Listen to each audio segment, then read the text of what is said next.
Wow. You may tell your spouse you do too much. What if you do too little? And one thing I learned too, and I want to be very transparent, it was times when all I did was yell in my house, right? That was a learned behavior for me, yes, but it was also a reason behind it. I was exhausted. I was doing so many things alone because my husband worked. He worked. He was at work majority of the time. So a lot of stuff I had to do by myself, and that produces a lot of frustration, especially when you have multiple children. And I think at the time we had 4 kids.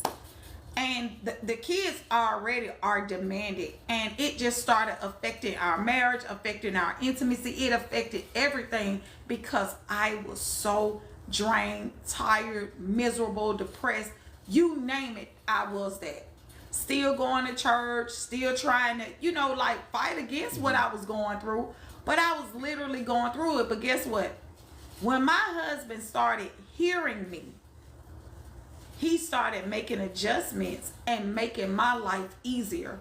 Whenever he saw me even going into a direction, he controlled the climate of our house. But God had to raise him up to that space. And guess what? Because I was so used to taking over, taking control. Oh, I can do it. Because I was so used to that, I was hindering him from doing what was necessary. I was hindering him from being the change that I prayed for because I was so used to doing it my way that if he didn't do it the way I wanted him to do it, or if I didn't feel like it was done right, I still put myself in a position. So I had to learn how to sit back and to step back.